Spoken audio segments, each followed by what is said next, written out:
დღემშვიდობის მეგობრებო, გილოცავთ და კიდევ ერთხელ გილოცავთ გუშინდელ საოცარ დღეს, როგორც კალათბურთელებმა, მერე ფეხბურთელებმა გაგვახარეს.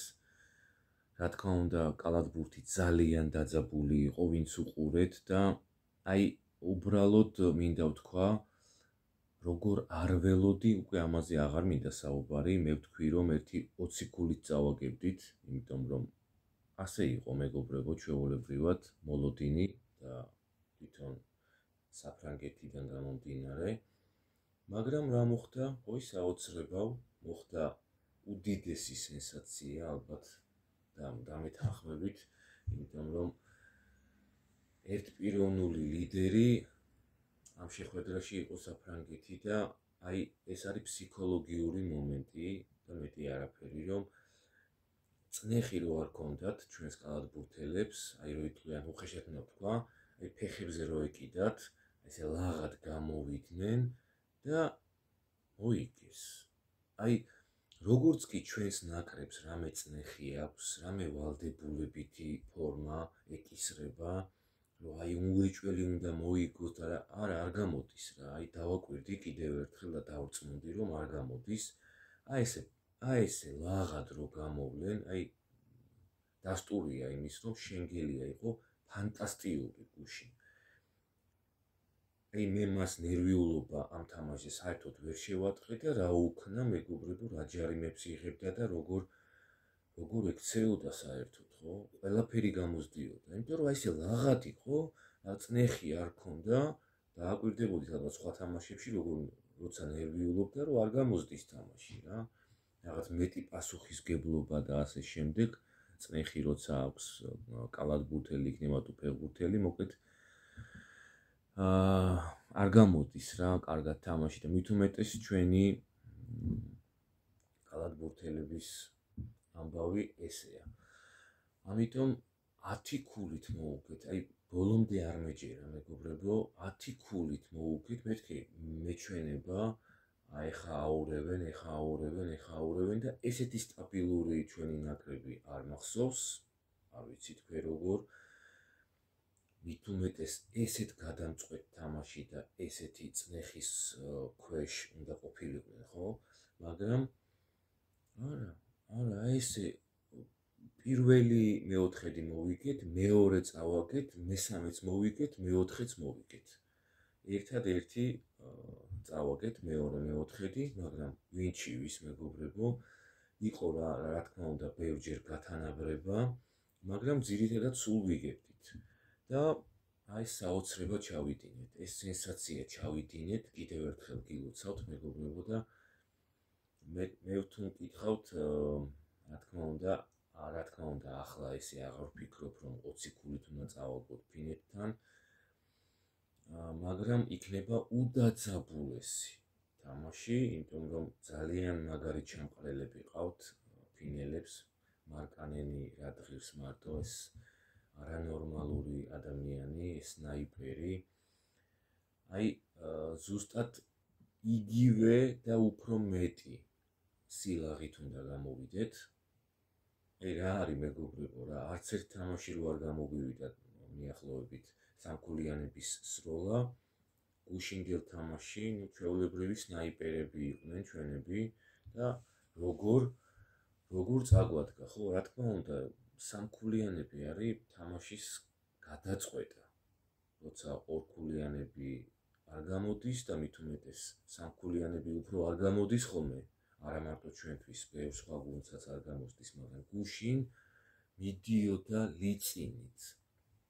და ამან ძალიან დიდი როლი ითამაშა მეგობრებო და ახლა ფინეთთან გველის დიდი ომი, მაგრამ ისევ და ისევ სილაღით უნდა მივუდგეთ, აბსოლუტურად სილაღით და ყველაფერი იქნება ძალიან კარგად. მეოთხედ ფინალში ვართ და ესეც თუ მოვიგეთ ნახევარფინალში მეგობრებო, ეს არ ვიცი, დაუჯერებელია. ამჯერა რომ ამას ვლაპარაკობ, იმის და მიუხედავად რომ მეგონა რომ გუშინ 20 ქულით წავაგებდით და დასაძრახიც არაფერი არ იქნებოდა, იმიტომ რომ ესე ჩვეულებრივად უნდა ეთამაშოთ, მაგრამ არა, მოვიგეთ და და ძალიან სასიამოვნოა. გუშინ მოკლედ პოლონეთმა 8 ქულით მოუგო ბოსნიას. ესე გავარდა ბოსნია. საფრანგეთი საქართველოს 70-80 10 ქულით ვაჯობეთ. ხო თქვი მეგობრებო, ვინც უყურეთ წინა ვიდეოს, იტალიის გალაღება აქ დამთავრდება მეთქი დონჩიჩის ბრწყინვალე თამაშით სლოვენიამ 8 ქულით 7 ქულით, არა, კი, 7 ქულით მოუგო იტალიას და საბერძნეთმა ისრაელი გაისტუმრა სახლში 84-79. წინა დღეს მეგობრებო გავიდა იქიდან გერმანია, თურქეთი, ლიტვა და მეოთხე ვინ იყო? ხო, ფინეთი. ფინეთი და აი ფინეთს ხვდებით ზუსტადაც 4 შაბათს 6 საათზე. რა თქმა უნდა, არ გამოტოვოთ ეს შეხვედრა მეგობრებო, იმიტომ რომ არ ვიცი. ამაზე დაძაბული იქნება, რა თქმა უნდა, იმიტომ რომ ნახევარფინალის საგზურიდებს, რა თქმა უნდა. მაგრამ აი, როიტყვიან ფეხებზე უნდა დავიკიდოთ და უნდა ვითამაშოთ სიამოვნებისთვის და უფრო მეტად გამოვა, როგორც აი ამ თამაშმა აჩვენა, ყველას რომ თითქმის გამოუვიდა თამაში და 8-5 მიიღო შენგელიამ და კიდევ რა თქმა უნდა, კაი შეფასება მიიღო პურის სახელი რო დაგავიწყდა მამუკელაშვილმა. ბოლდვინმა საერთოდ 8 და 7 მიიღო. იქიდან 7 და 1 მიიღო ორმა კალათბურთელმა სულ რაღაც საფრანგეთიდან. მოკლედ საფრანგეთს დიდად არ გამოუვიდა თამაში და ეს ძალიან სასიხარულოა მეგობრებო. მოკლედ ველოდებით 4 შაბათს და ნახოთ რა იქნება. ახლა კი გადავიდეთ შემდეგ, ვინც გაგვახარეს ფეხბურთელებმა. რა თქმა უნდა, ველოდით მოგებას, რა თქმა უნდა, ეხა ბულგარეთსაც თუ ვეღარ მოუგებდით, მაშინ საერთოდ რაღა გვინდა და კიდევ მოგახსენებთ, რამ გამახარა კიდევ ძალიან, ვინც ესე წაგვართვა 3 ქულა აქ რაღაც მიზეზების გამო, მართლა არ უნდა წაგვეგო ეს თამაში, ფრე მაინც უნდა გაგვეხერხებინა. ესე იგი ჩვენი ჯავრი იყარა ესპანეთმა მეგობრებო, გასვლაზე 6-0 დაუჯერებელია, როგორ წააგო თურქეთმა, როგორ შეძლო, მაგრამ საერთოდ ცალკე თემა რა ფორმაშია ესპანეთი და არ ვიცი რა გველის ჩვენ მეგობრებო, არ ვიცი. ის მძიმედ გასახსენებელი დღე 7-1 რომ მოგვიგეს, იმას უნდა ველოდოთ, არ ვიცი, არ ამგონია. იმედია რომ არა, მაგრამ აი გული მომხანა, რასაც ქვია ესპანეთის ასეთმა ფორმამ არა, მაგრამ აი თურქეთი რომ ასეთ დღეში ჩააგდეს 6-0 გასვლაზე, არ ვიცი. ბრავო ესპანეთი, ბრავო და აი რა ვიცი, აი თუ მოხდა საოცრება და ესპანეთთან ფრე მაინც გავახერხეთ, მაშინ ჩვენ თურქეთს უნდა მოუგოთ გასვლაზე თუ რამე გვინდა და თუ მეორე ადგილზე გასვლა გსურს აუცილებლად. ხო და ამიტომ ესე იგი დღეს მოგახსენებთ მეგობრებო, რომ ბელარუსი, შოტლანდია, ხორვატია, მონტენეგრო, გიბრალტარი, ფარერები, საბერძნეთი, დანია, ისრაელი, იტალია, კოსოვო, შვედეთი, შვეიცარია, სლოვენია და რაც ყველაზე მთავარია მეგობრებო,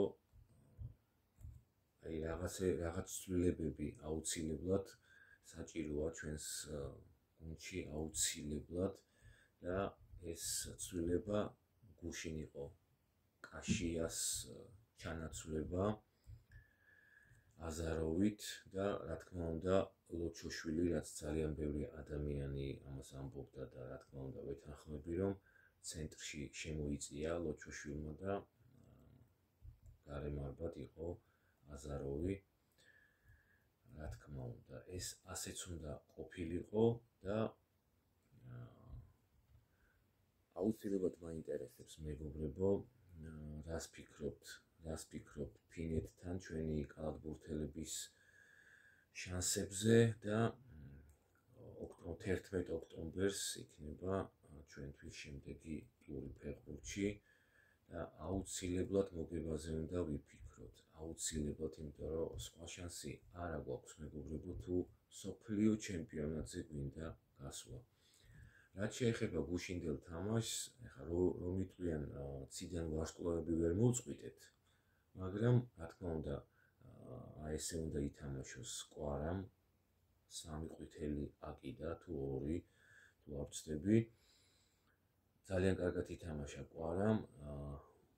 გოლის მიუხედავად მიქაუტაძემ რაც შეაგდო, უფრო მეც ვითხოვ მე მიქაუტაძისგან აუცილებლად, იმიტომ რომ ძალიან ინერტულია მეგობრებო და კვარა მოკლედ დაცვიდანაც მოქონდა გუშინ თუ დააკვირდებოდით ბურთი, მოკლედ ძალიან აქტიურია რა და აი ბრავო და რა თქმა უნდა მიქაუტაძეს მეტი მოეთხოვება მეგობრებო აუცილებლად, იმიტომ რომ მისნაირი ტექნიკური, ესეთი კარგად დგას მოედანზე, ესეთი საოცარი დარტყმა აქვს და არ ვიცი რა, ესე იგი კვარაცხელიას გარდა არავინ არ ფიქრობს კარში დარტყმაზე. ერთადერთი ქოჩორაშვილი ცდილობდა, მაგრამ მიდიოდა ბურთი ყვავებში სამწუხაროდ. აი ჩაკვეტაძე და კიტეიშვილი რო დაგვემატებიან, იქ უნდა გვეშველოს მეგობრებო და რა თქმა უნდა ამისთვის ძალიან დიდი დრო გვაქვს ოქტომბრამდე. და აი გუშინდელი შედეგებით დავტკბეთ, საქართველო ბულგარეთი 3-0, ლიტვა ჰოლანდია, აქ ცოტა გამოკვირვა ამან პირველ ტაიმი 2-2 მორჩა და ბოლოს როგორც იქნა ჰოლანდიამ მოუგო 3-2. ჩრდილოეთ მაკედონია, ლიხტენშტეინი ველოდი ნამდვილად 5-0 მოუგო. ბელგია, ყაზახეთი, რა თქმა უნდა ველოდი 6-0, გერმანია, ჩრდილოეთ ირლანდია 3-1. აი ზუსტად უფრო 1-1 მეგონა ეს თამაში, მაგრამ 0-1 მორჩა. ლუქსემბურგი, სლოვაკეთი, პოლონეთის მოგებასაც ვერ გეტყვით რომ ესე ველოდი, მაგრამ 3-1 გაიმარჯვა ფინეთთან და ოი სიამოვნებავდა გულის მოფხანა თურქეთი, ესპანეთი 0-6. ოხრა დიდებულია და აი სულ იმის ხინჯი მაქვს, რომ აი ესეთ დღეში რო ჩააგდო და თან ბურთიც არ გაატანინა ესპანეთმა, როგორ შეგვეძლო ამ ნაკრებთან არ წაგება და ეს აუცილებლობაც იყო მეგობრებო, მაგრამ აი კატასტროფული შეცდომები იყო დაშვებული და აი ხა ცუდად არ მინდა გამომივიდეს, მაგრამ კაშიას ბრალი იყო 2 ბურთი წინა მატჩში და აი სამწუხაროდ ესე გამოჩნდა, რომ ეხა რა თქმა უნდა ესეთი ძლიერი არ არის ბულგარეთი როგორც თურქეთი, მაგრამ გუშინ სულ სხვანაირად იყო სურათი, ალბათ დამეთანხმებით, მადლობა ყველაფრისთვის გურამ კაშიას, მაგრამ გუშინდელი დაცვის ფორმატი უფრო მომეწონა და მე მგონი რომ ესეც უნდა იყოს მეგობრებო, არავის არ უნდა ეწყინოს, იმიტომ რომ ახალი თაობა მოდის და უნდა ჩანაცვლება მოხდეს. მოკლედ მეგობრებო, კიდევ ერთხელ გილოცავთ და ძალიან ბევრჯერ მომელოცოს ჩვენი ნაკრებების გამარჯვება. მოკლედ ველოდებით პირველ რიგში ჯერ კალათბურთის თამაშს 4-შაბათს და მერე ველოდებით უკვე ფეხბურთს მერე. რა თქმა უნდა უამრავი თამაშებია კიდევ დღეს მოგახსენეთ, ხვალაც იქნება თამაშები და ვისიამოვნოთ ფეხბურთით მეგობრებო და კალათბურთით, ბევრი გოლები და საუკეთესო სურვილებით გემშვიდობებით აბა დროებით.